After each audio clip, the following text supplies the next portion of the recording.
तो शंकर भगवान कैलाश पर निवास करते हैं। हमारे यहाँ कहते हैं सोमवार की जो प्रदोष पड़ती है वो इच्छा पूर्ति करती है। मान लो आप प्रदोष का व्रत नहीं कर सकते, आप अगर व्रत नहीं कर सकते तो प्रदोष के दिन, प्रदोष काल में शाम का समय सूर्यास्त का कुछ पल, कुछ घड़ी के पहले से लेकर बाद तक का प्रदोष काल के अंतर्गत आप शंकर जी के मंदिर में जाकर 1 लोटा पानी, 5 बेलपत्र भी अगर समर्पित करते हैं तो संपूर्ण प्रदोष का फल आपके भाग्य में प्रबल हो जाए। एक निवेदन सभी श्रोता बहन भाइयों से, कथा आस्था चैनल पर जो सुन रहे हैं, फेसबुक यूट्यूब पर जो सुन रहे हैं और पंडाल में बैठकर जो सुन रहे हैं, जिस दिन दिल से हारो ना, थोड़ी तकलीफों में अगर घिर जाओ, तकलीफें आ जाए, कष्ट आ जाए, तकलीफें जिस दिन तुम्हारे भीतर बहुत ज्यादा मात्रा में आ जाए, उस दिन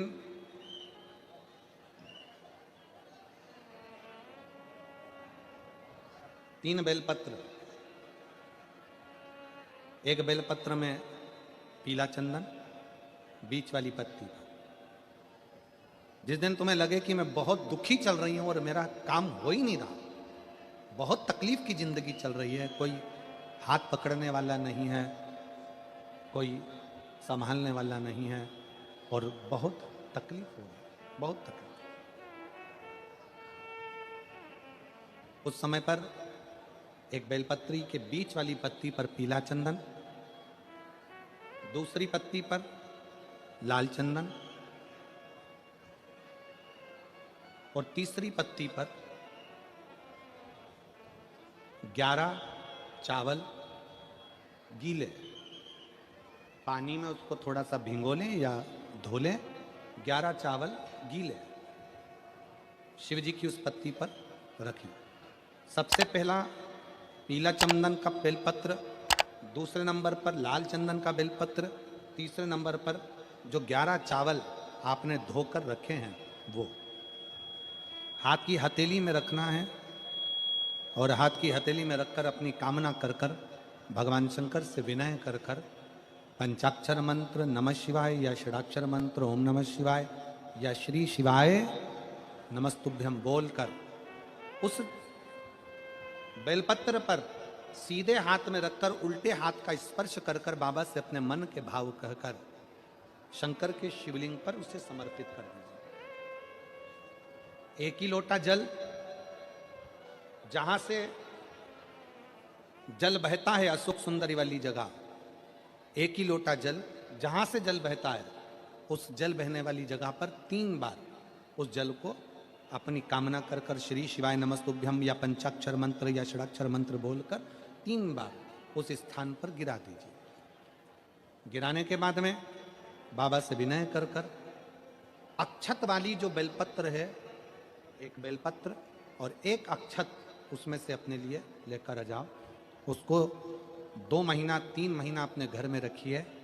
जितना भी दुख है धीरे धीरे बाबा समाप्त कर कर खुशियां घर में लेकर आता ही है। दुख समाप्त होगा, खुशियां घर में आएगी जरूर। जो बेटियां ससुराल में दुखी हैं, बहुत कष्ट में हैं या आपस में सामंजस्य पति पत्नी का नहीं बन रहा है या कोई विवादित वाली बात है, तो निवेदन है तलाक पर बात को लेकर मत जाना। एक बार बाबा देवाधिदेव महादेव का एक भाव जरूर प्रकट करना। महाराज श्री अवधूतेश्वर महादेव का नाम लेते। कौन से महादेव? अवधूतेश्वर महादेव का नाम लेकर थोड़ी सी मूंग, हरी जो मूंग होती है, उस मूंग को गला लीजिए पानी में। गलाने के बाद में उस मूंग को शिव मंदिर में ले जाकर भगवान जो नंदीश्वर विराजमान होते हैं वहां रखकर 7 बेलपत्र उस मूंग पर चढ़ा दीजिए।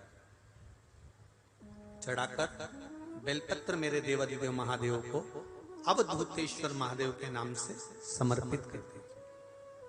वो मूंग उठाकर गौशाला में या आपके रोड पर कोई नंदी दिख जाए या गौशाला में कोई नंदीश्वर हो तो उस नंदी को वो मूंग खिला दीजिए, थोड़ी सी। 3 या 4 प्रदोष करोगे, तलाक तक बात नहीं पहुंचेगी, आपस में प्रेम बढ़ जाएगा, बेटी को सम्मान मिलना प्रारंभ हो जाएगा और टेंशन समाप्त हो, परिवार नहीं टूटेगा। जिस जिस महीने में जो जो प्रदोष पढ़ा करे, जब प्रदोष पड़े, बन सके 1 बेलपत्र, बन सके 5 बेलपत्र, शमी पत्र, हरे मूंग, हरा मूंग, बेलपत्र, एक कलश के अंदर थोड़ा सा पानी लेकर 1 बेलपत्र, हरा मूंग, शमी पत्र डालकर और उसमें थोड़ा सा गुड़ डालकर भगवान शिव का स्मरण कर कर प्रदोष काल में, मान लो कोई काम आपका बहुत जरूरी है, बहुत दिनों से आप थक गए हैं, नहीं हो रहा, कर्जा बढ़ रहा है, धन नहीं आ रहा, व्यापार नहीं चढ़ रहा, या कोई समस्या बहुत प्रबल है, कोई एग्जाम में बैठ रहे हो नहीं हो रहा, परीक्षा भी दे दी है, रिजल्ट आने ही वाला है, तो भी प्रदोष काल में, प्रदोष के समय वो जल मूंग, शमी पत्र और बेलपत्र और गुड़ का शंकर के शिवलिंग को समर्पित करना प्रारंभ कर दो। 2 या 3 प्रदोष करोगे, बाबा आपकी मनोकामना शीघ्र पूर्ण कर देगा। 2 या 3 करो, बाबा करें। बहुत तकलीफ है, दुख की जिंदगी चल रही है, कोई परिवार में बेटे हैं, बहुएं हैं, बेटियां हैं, सब प्रयास कर रहे हैं, बेटे भी प्रयास कर रहे हैं, बहू भी प्रयास कर रही है, बेटी भी प्रयास कर रही है कि मुझे कोई अच्छा जॉब मिल जाए, मैं उन्नति की सीढ़ी पर चढ़ जाऊं, मैं बहुत आगे बढ़ जाऊं। और बेटा बेटी बहुएं अगर आगे नहीं बढ़ पा रही है तो शिव महापुराण की कथा कहती है कि एक कार्य करिएगा, एक बेलपत्र लीजिए और 7 चावल के दाने इस बेलपत्र के मध्य वाली पत्ती पर रख लीजिए। जो बेटा बेटी बहुत प्रयास कर रहे हो, बहुत कंपटीशन एग्जाम दे रहे हो, बहुत मेहनत कर रहे हो और उसके बाद भी बहुओं का, बेटियों का, बेटों का अगर कहीं जॉब नहीं लग रहा और कहीं सिलेक्शन हो ही नहीं रहा और बहुत हार चुके हैं, तब एक बेलपत्र 7 चावल के दाने मध्य पत्ती पर 7 चावल के दाने, एक घिसे हुए चंदन की गोली, पीला चंदन को घिस कर उसकी एक गोली बनाए, एक गोली गोल कर शिवपिंडी जैसी, शिवलिंग जैसी गोली बनाकर उस चावल के दाने पर रख लो। एक स्थान पर रखकर घर के अंदर ही उसका पूजन कर लो।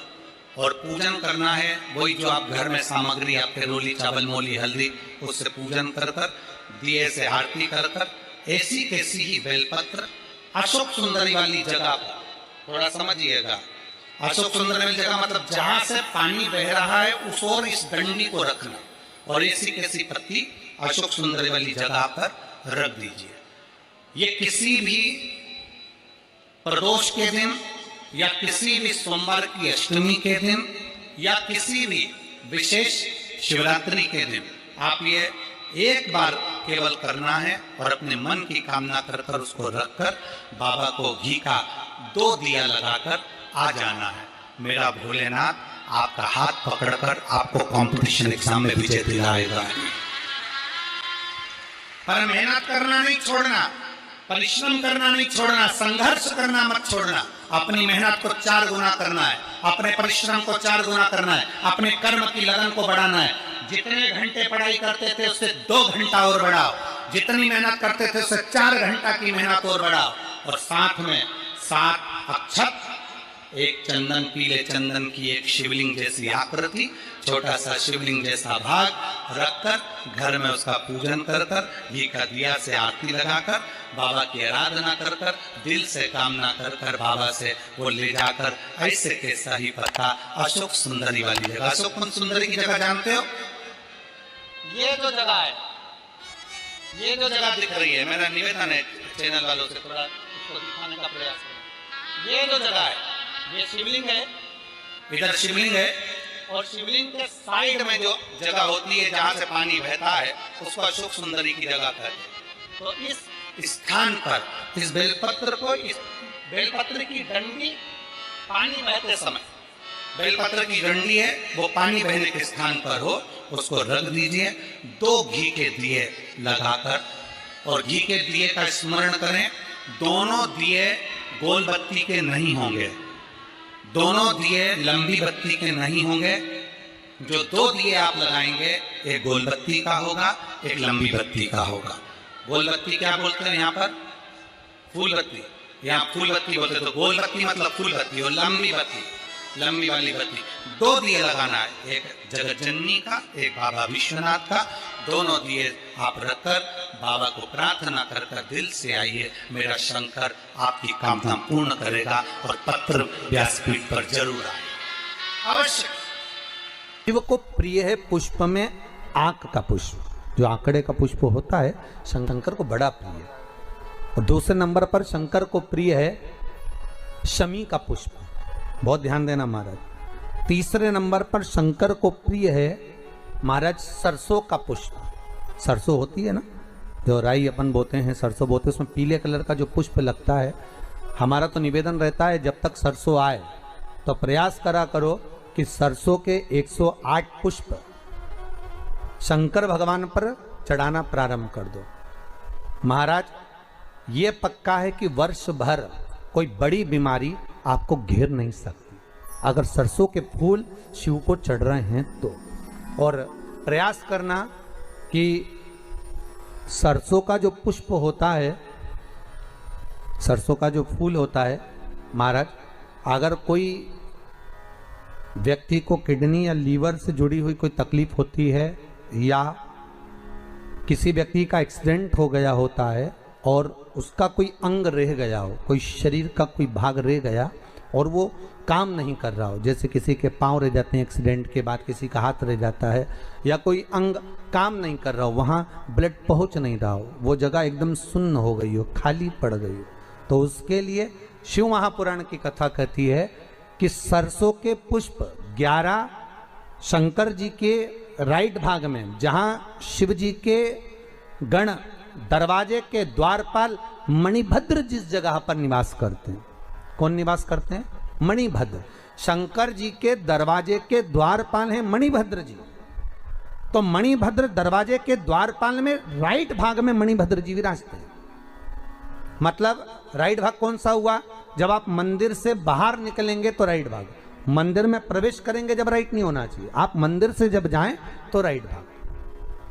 मतलब आप मंदिर से राइट से जाएंगे तो शंकर जी का भी राइट हो जाएगा, क्योंकि शिव जी ऐसे बैठे हैं तो शंकर जी का भी राइट हो गया, देवता उनका भी राइट हो गया, तो राइट भाग सीधा हाथ मणिभद्र जी का स्थान। 11 सरसों के पुष्प मणिभद्र के उस द्वार पर आप रख दीजिए, और मणिभद्र के द्वार पर रखकर अंदर जाकर 108 वापिस जब आप बाहर निकल रहे हैं, ये पुष्प आप रखने के बाद एक बार बाहर जाएंगे, फिर वापिस आएंगे मणिभद्र के रखने के बाद, और अंदर जाकर 108 सरसों के पुष्प शंकर को समर्पित करेंगे महाराज। उस सरसों के पुष्प जो शिव जी को आप समर्पित कर रहे हैं उसको वापस लेकर आएंगे, श्री शिवाय नमस्तुभ्यम बोलकर उस सरसों के पुष्प को महाराज सरसों के तेल की बोतल में उसको डाल लीजिए। शंकर भगवान को किसी भी प्रदोष में, शाम के समय प्रदोष काल में उस तेल को वापस ले जाकर चढ़ा दीजिए शिव जी को, उसको वापस लेकर आ जाइए। उस तेल का प्रयोग आप नाभि में डालिए, और जो शरीर काम नहीं कर रहा उस स्थान पर कम से कम 15 दिन 20 दिन तक